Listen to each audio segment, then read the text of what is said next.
to give anything less than your best is to sacrifice the gift. And whenever I hear that and think about that, I think of, the boy like Brady Hempelman, who was one of the toughest kids I've ever been around, who unfortunately, can't play any longer, can't live any longer. So when you're doing things, do it like it is your last play. You never know, and somebody else could kill for that. People could kill for legs. Some people are on wheelchairs and paralyzed. So when you do things, don't sacrifice the gifts that God gave you. Progress forward the best way you can with them.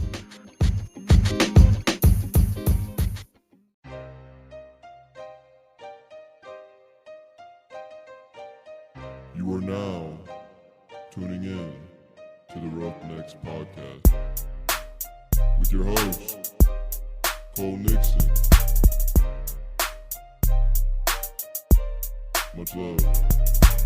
But thank you for tuning in to another episode of the Roughnecks Podcast. I am your host, Cole Nixon. I'm a senior at Ohio Wesleyan University in Delaware, Ohio, majoring in business marketing with a minor in data analytics. I also play football for the Battling Bishops with a love for sports and entrepreneurship.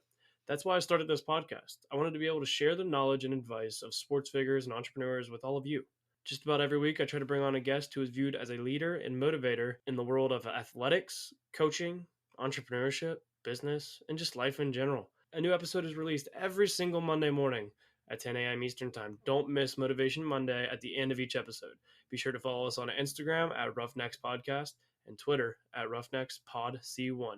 If you want to contact the Roughnecks Podcast about potential sponsorship or collaboration, then message us on social media or email at roughneckspodcast@gmail.com. Make sure you subscribe, rate, and review so you don't miss any of our future episodes.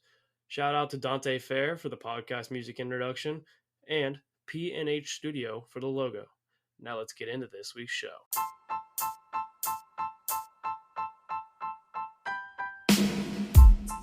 I wrap up with what I'm going to call the big three of Elite One this week. I had on Artie Douglas and Trevor Scott in the past. Well, now it is time to bring on the last of my trainers from back in high school, Trevor Garber. Yes, I really did have two trainers named Trevor. Trevor is currently an insurance agent and the head middle school football coach at Newark Catholic in Newark, Ohio. He was one of the people who truly pushed me the hardest. Him and the other guys at Elite One Fitness are a big reason that I am in the position that I am today playing college football.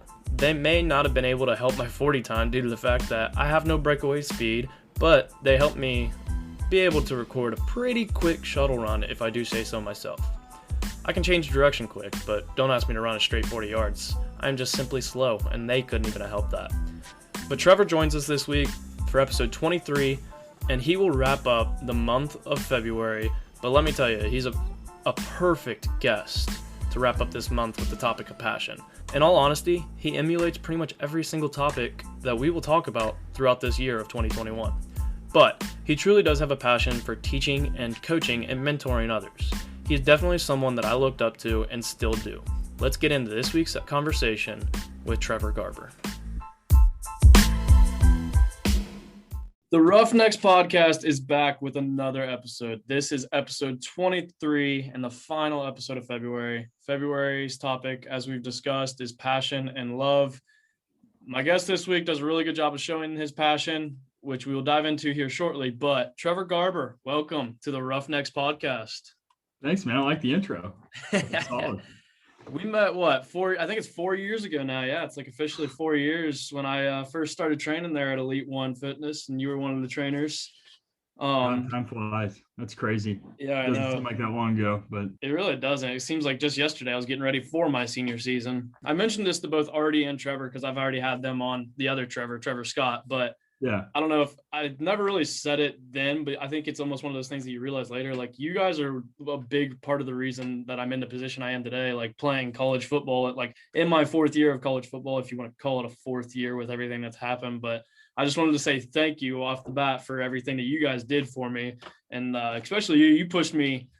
I mean, you were the one that brought Artie in and everything. Like, you pushed me pretty good. So I appreciate it.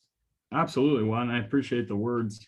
That's one of the things I've always tried to do, is especially when you see somebody who legitimately cares about something and has a little bit of that work ethic that you had, it's always easy to get that fire to help them a little more. You know what I mean? So it was, working with somebody like you and a lot of the other kids, it was always a joy to have. So I like to start every episode. I allow our guests to give an intro on themselves. So tell us who Trevor Garber is.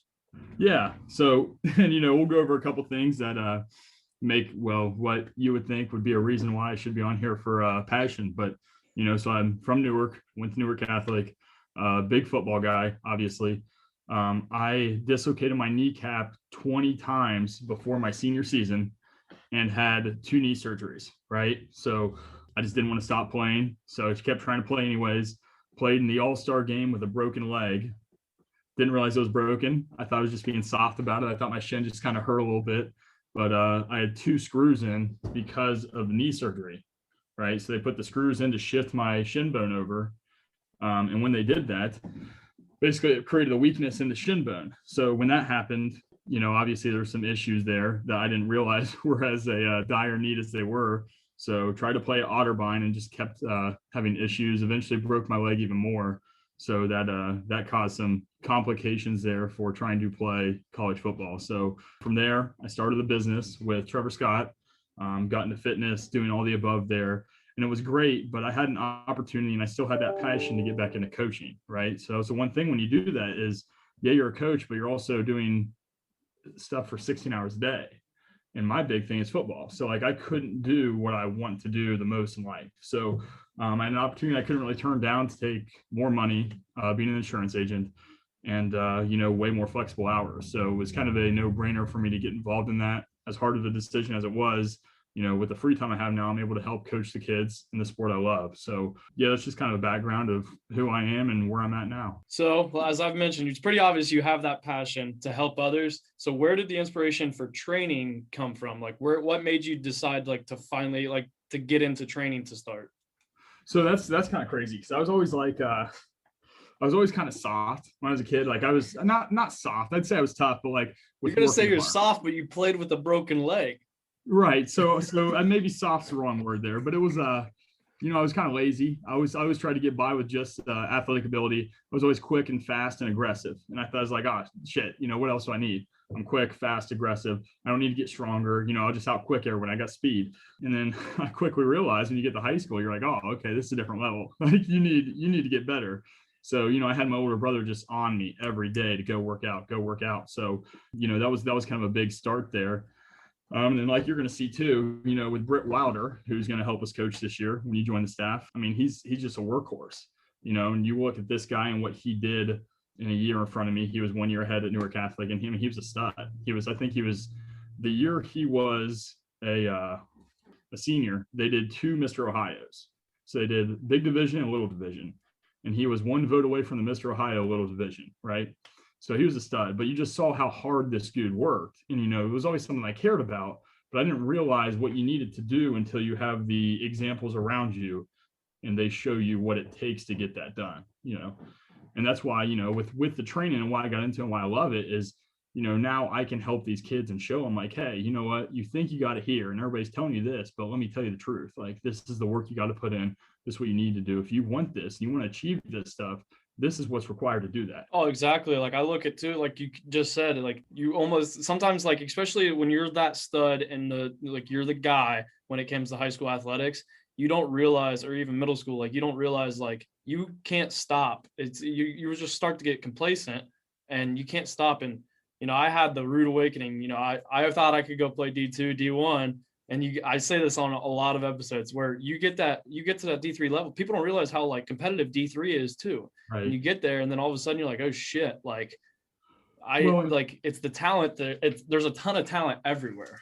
Right. And that's the thing I tell people with D3 football is I went to Otterbein for a year and the OCC in high school, I apologize. The OCC. So the Central Ohio Division I football in high school is the real deal, obviously, right? They're producing Le'Veon Bell, all these guys. And there was a guy on our team named Speedy Hammond, who was this little short running back who went to Pickerington, and he got all OCC over Le'Veon Bell. He's playing Otterbein. So these people don't understand, you have serious athletes here, but they're missing something.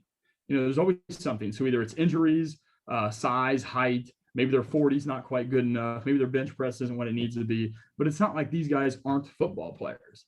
They're missing one thing that just didn't that kept them from getting where they would like to go.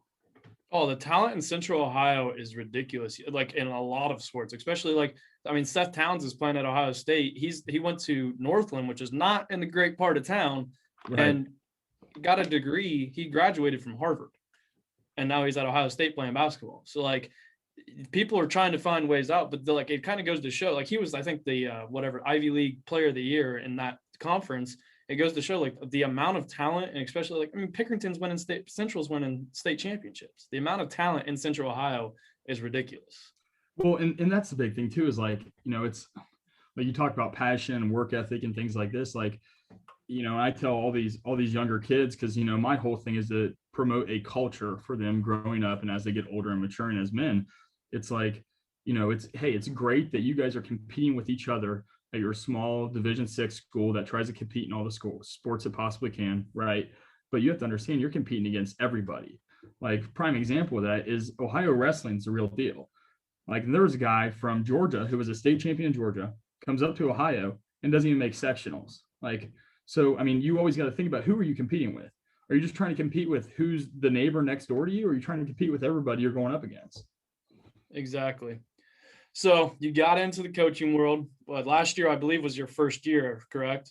Yes. So I coached a little bit before in Held, but this is my first year as a head coach. So it's kind of cool doing it that way, because now I get to pick my staff. So anyone that I admire or that I respect on how they do things, I try to bring them in. These are people I want around the kids, so it's kind of cool to have that control, to be honest with you. You're a middle school coach, and I feel like to be a middle school coach, you truly have to have a passion for football and coaching. And I think a lot of it comes to, I think you have to have a lot of patience with middle schoolers, because I know me as a middle schooler, I was a little shit that thought I knew everything.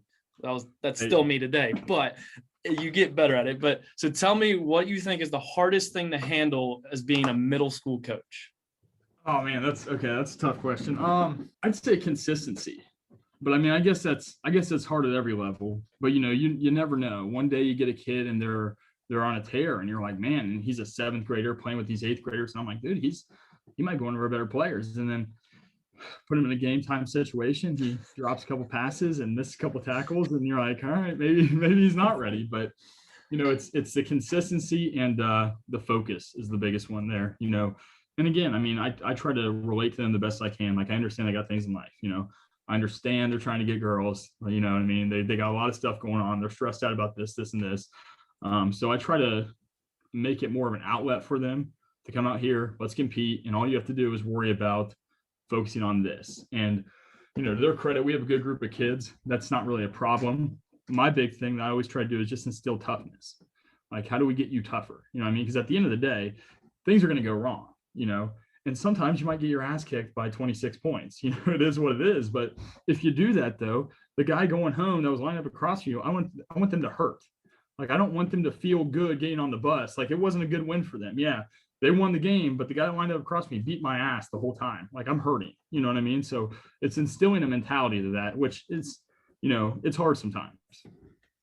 Yeah, and you talked about that toughness thing and on being on the bus. That is one of the things, especially here, I learned real quick. To play defense here at Ohio Wesleyan, you have to be tough and you got to run the ball. Those are the biggest things. Tough and run the ball and know your assignment. But our defensive coach, he takes pride in it doesn't matter if we win or lose. Usually every coach, when they go over to shake hands, says something along the lines that is a tough ass defense, talks about our defense. And he's that's his that's been our motto and our forte for as long as I've been here, and probably long before that. He's been here for, I think, over 30 years. So he's been doing this a long time, and toughness is the biggest thing. If to play football, you got to be tough. There's no, if you don't want to, if you're not tough enough, then go play soccer or something. But well, with anything though too, is it's easy for us to talk about football. Obviously, we're two big football guys, so we can go back and forth on football all day. But with anything though, just in life, if you have that toughness, you can get through a lot. Shit is not going to go your way. It happens all the time. But if you're tough enough, you'll be resilient enough to get through it. I got my nephew. He's 5, 6, whatever. And he's like, oh, I can't wait to play football next year. I'm going to I want to run the ball. And I'm like, well, you better get faster, man. You're moving a little slow right now, boy. And he goes, I'll be all right. And I go, yeah, why is that? He goes, because I'm mean and I'm crazy. And I'm like, I started to laugh about it. I'm like, all right, though, that's the attitude we want. If you're mean and you're crazy, you might be on the other side of the ball. Yeah, he's a defensive. He's a D tackle all day, man. But whatever he thinks, as long as he works hard. Exactly. Work, that's the thing. Hard work, too, will get you a lot of places. Yeah, for sure. So I had Cam Smith on. He's somebody I played in high school and college with, and he's the head coach at Danville. And I asked him this question because he was a first-year head coach. I asked him, did you feel like there was a certain amount of pressure considering it was your first year? Oh yeah. So even with me, and I know it's middle school, but obviously I take it very seriously. And so it was the 8th grade class. So we had small numbers this year. We usually have about 24 kids in 8th grade and 7th grade. This year, with injuries and COVID, we had probably 16 kids, 8th and 7th grade. So it was tough. But the thing is with all those 8th graders, like when I started training at 19 years old, those were the boys I was training when they were kids, right? So, and then I got to coach them as 8th graders, which was really cool. But that was also, a lot of pressure for me because in my world, it's like, okay, I'm stepping in. These are my boys. These are the boys I've worked with forever. And they're looking up to me like, all right, what's the answer? You got the golden ticket. Let's go. And at the end of the day, we all understand, like, we can execute, we can do this, we can do that, but they have to do their job, And so, but yeah, the pressure was definitely there. So now, going into your second year, do you feel like there's less pressure or more pressure, or kind of the same? And how do you handle it? Yeah. So I wouldn't say there's less pressure. I feel like there's a lot more of a sense of composure because you know what you're doing now. You experienced it. Like, you know everything about football you want, but there's specific situations that we encountered, and we know what we're going to do differently as a coaching staff next year. That's going to be much more efficient. And that's not just X's and O's like a lot of people want to look at. At this level, it's all the intangible things. Did we burn the kids out? Like, that's one thing I thought we did wrong. We burn them out too much, like doing the same consistency. So there's a whole different pattern to break that down. So, I mean, that's, I guess, how we're going to handle that. And, how we apply that to the kids. Like, one thing, I think I put too much pressure on the kids, because we're coming from a program that's a winning program. Yeah, I was going to ask you, do you feel like that pressure stems from your own pressure that you're putting on yourself, or do you think it's like kind of a mixture of a lot of different things? Definitely a little bit, man. I could see that. Obviously I got pressure. I want to succeed there really well. Again, we didn't go undefeated this year, but my expectation wasn't going undefeated. So when we took an early loss on a 4th and 8 play, last play of the game, they threw a touchdown bomb and beat us by 6. We were up. It's a pressure situation there. It's kind of tough to take that sometimes. But yeah, I try not to rub it off on the kids, and we're gonna work on that because with these kids coming up, we're getting the culture back at Newark Catholic, which is a winning culture. We have 8 state championships in football, and we're trying to reinstill that, So we're trying to get them to understand that, know what that is without putting too much pressure on them. And that is kind of a challenge right there in and of itself. Because again, they got guys that they look up to, younger guys, like me and you. We're I'm only 26 years old. The other coach is 27. The other one's 25. These are guys fresh out of college that they either watched play or looked up to a lot. So I think they feel a lot of pressure from that. And the other guys on my coaching staff, their dads won 4 state championships. So it's definitely a program that has a lot of expectations. So it's learning to balance those out and having these kids come in with confidence that they're carrying a torch, not that this program and tradition is weighing them down and making them nervous. Well, yeah. And like you're almost, as a middle school coach, it seems like you're grooming that varsity team for the years to come. Right. What you're doing. Yeah. And that's why I love it. it's a great level to coach at because they're still rough, so like we're doing things I've never done before. Like we do RPOs, we do reads, we have our line. Like this is the first time our linebackers read line to back, and that's like, to me, that's just common. Like, why would you not learn that first? Because you're not, why would you learn the reverse wave just for reading the backs?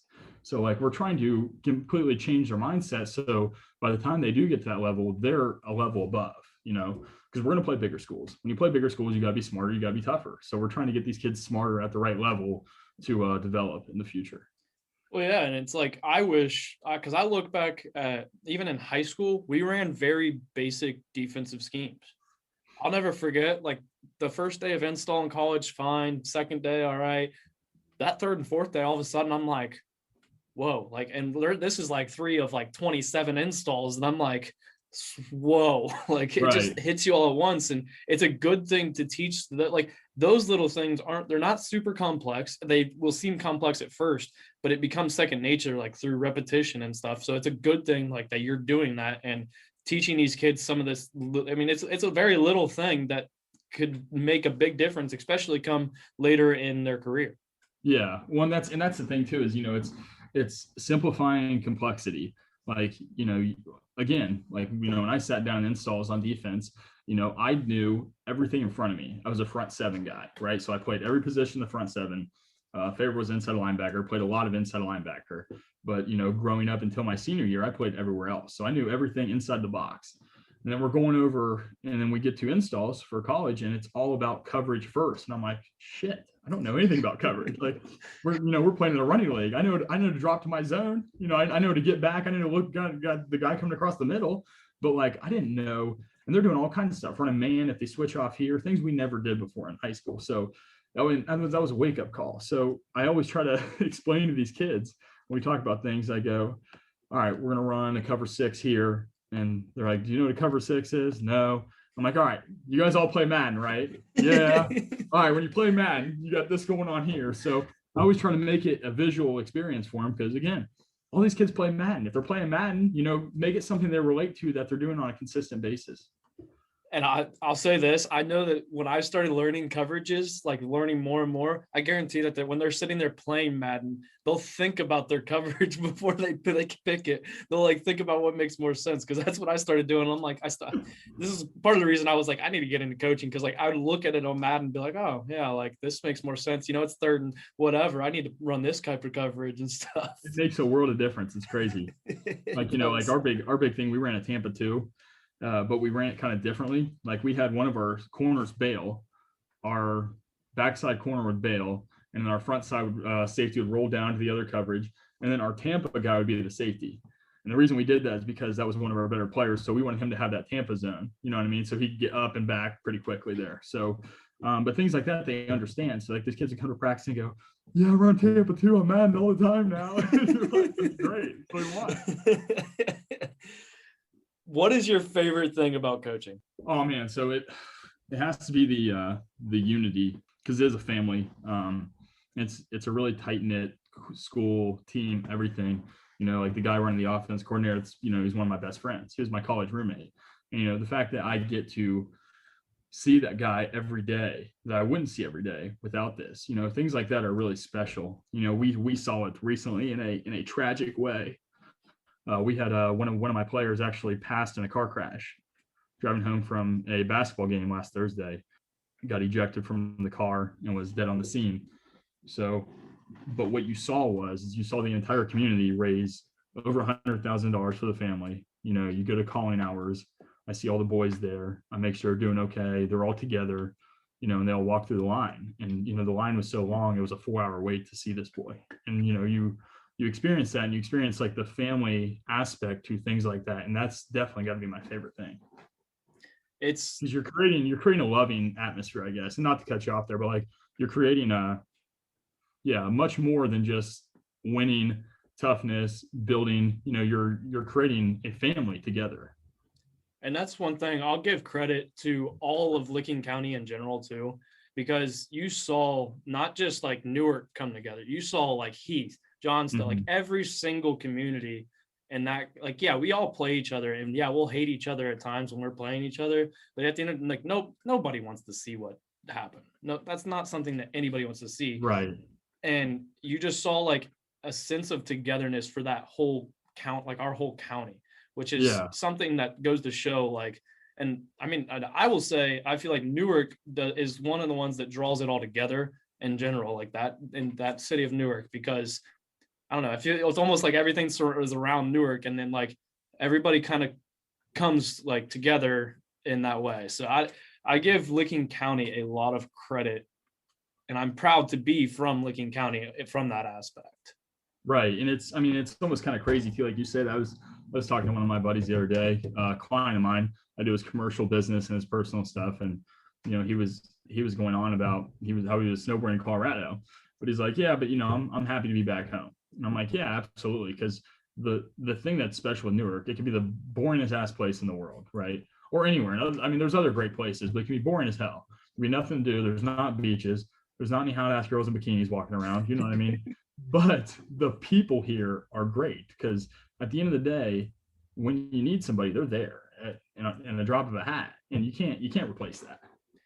See, yeah, you look at that, and I like it, Pataskala, because that's where I'm from, and I hate it. I always said I'm never living in Pataskala, but at the same time, I don't want to leave Licking County. Like it's weird. Yeah. Like I don't want to go too far. I mean, I'm a very close family as well, but I still don't want to go too far from home. Like, but I know I don't want to necessarily live in Pataskala, but that doesn't mean like Heath or Newark or those areas aren't still like my viable options. Right. Absolutely. And the crazy thing is too, is, what I noticed, like and it was all right during COVID, because I like to do things like hike and stuff like that. But, when winter hit and there's nothing really in Columbus to do, so like I can't just go to Columbus for the weekend and like do something fun. Like you're kind of trapped here, and you're like, oh my God, it is boring. But at the same time, though, when things are opened up, it's kind of a nice place to live. It's unique.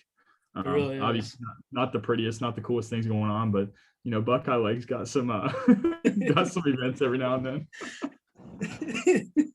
Oh, Buckeye Lake. What a great lake. If you're from Licking County, you know exactly what we were talking about.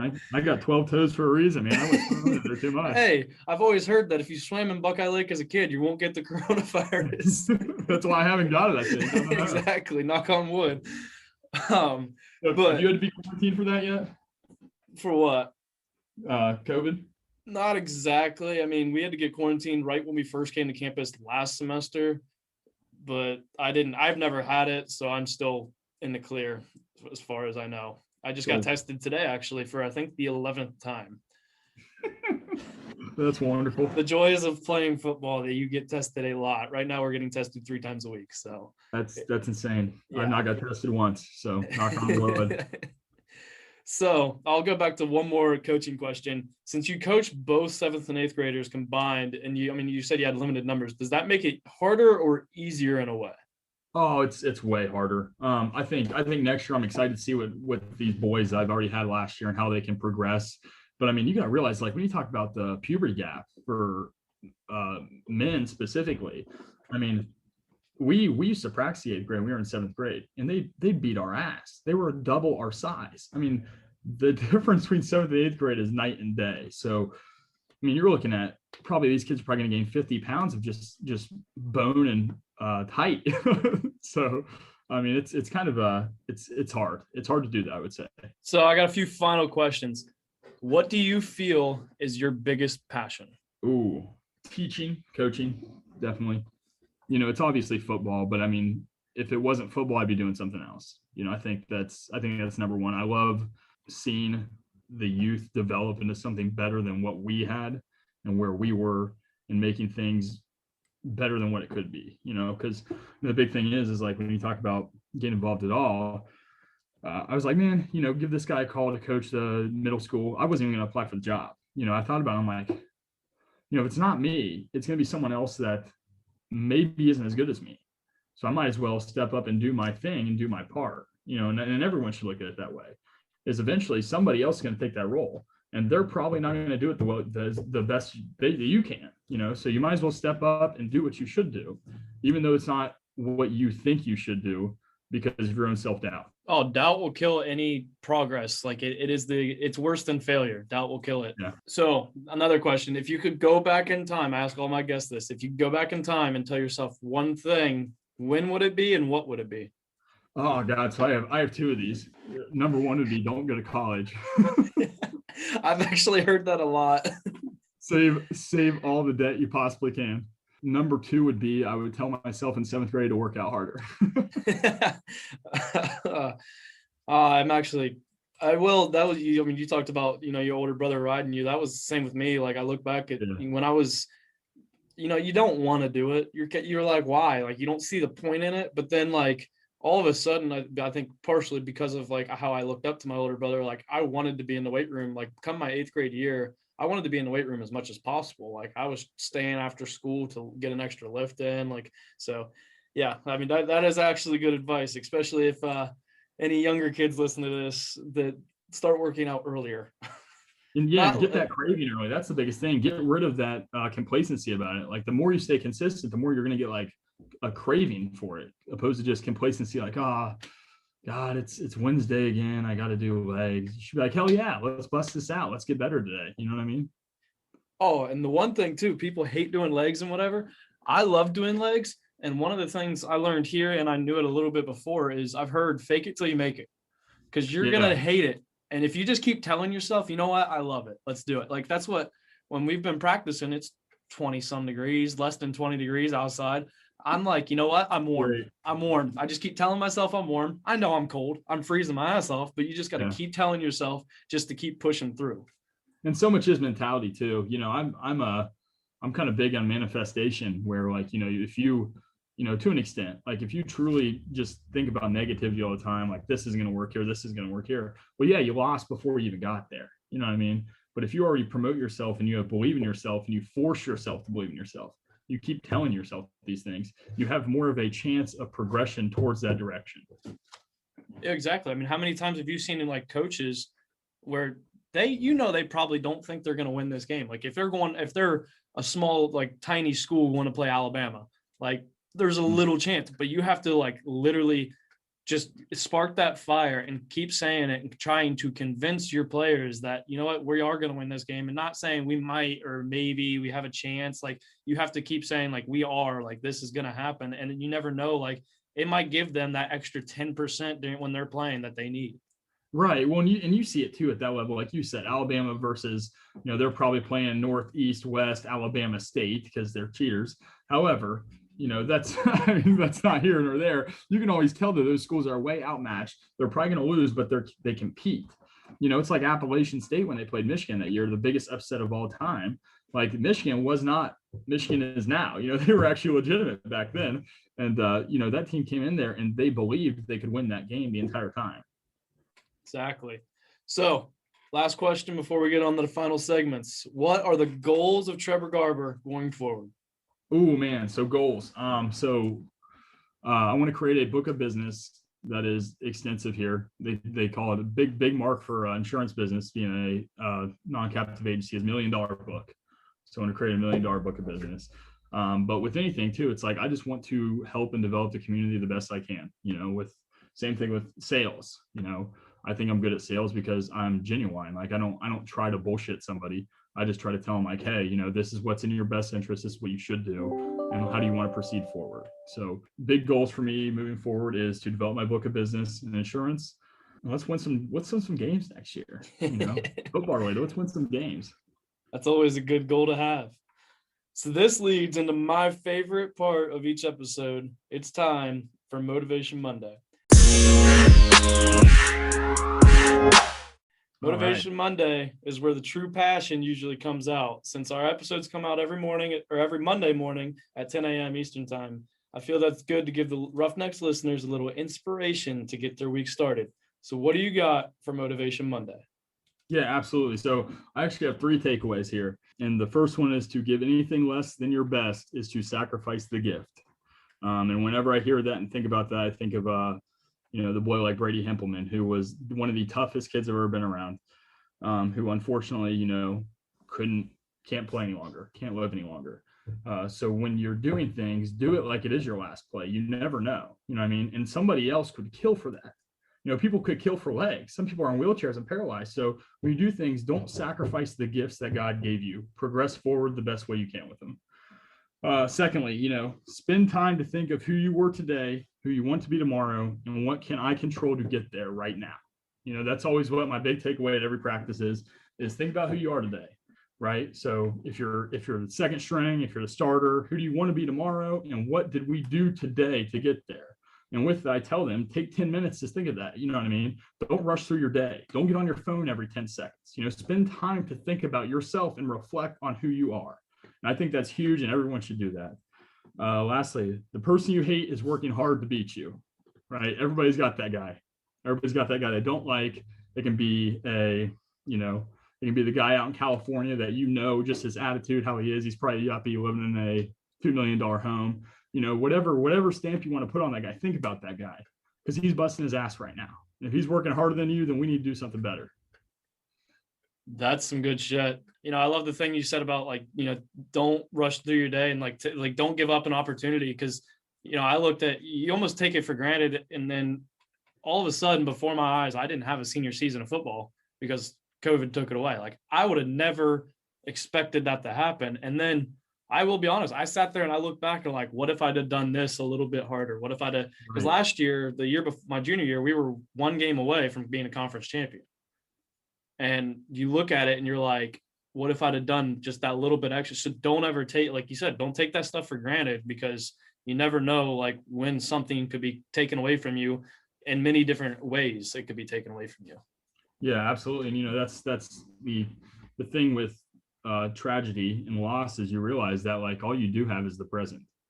There is no guaranteed future. So in your present right now, let's get it done, whatever that may be, and also, be more kind to people in that present. Talk to people that, you might be in a hurry to talk to, like your mom. Your mom might be saying, hey, you want to get dinner? Yeah. We'll do it. We'll do it next week. We'll do it the week after that.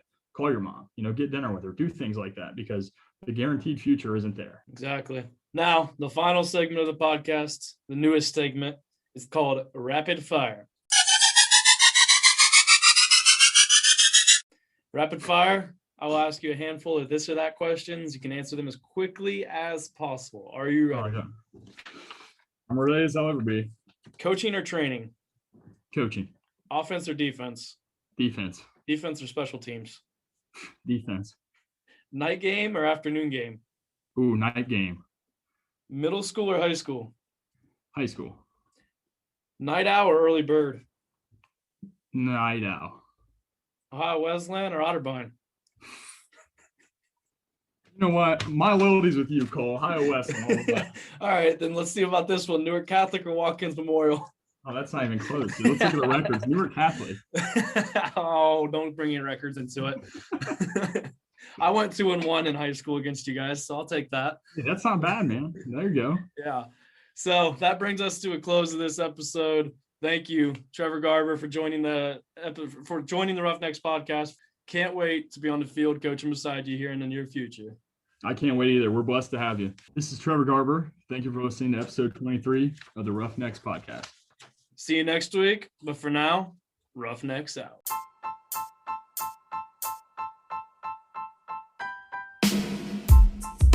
I really hope you enjoyed my conversation with one of my old trainers, Trevor Garber. You can clearly see he has a passion for mentoring and helping others, despite what he's going through with the tragic car accident that cost the life of one of his players. He is still helping his team and being there for each and every one of his boys, and he truly cares about his players. I haven't trained with him in over 4 years probably, and he's still trying to help me and checking in on me. Hell, he's even trying to get me to come coach with him next year. Trevor is an incredible person and awesome mentor. We all need people like Trevor Garber in our lives. If you liked this episode as much as I did, then scroll down, rate, and review for me. If you really like this episode and don't want to miss next week's episode, then you definitely should subscribe. Next week, we'll start our new topic, which will be released on Sunday on the Roughnecks social media. So go follow us on Instagram at Roughnecks Podcast and Twitter at RoughnecksPodC1. But for now, you know the deal. Until next week, Roughnecks out.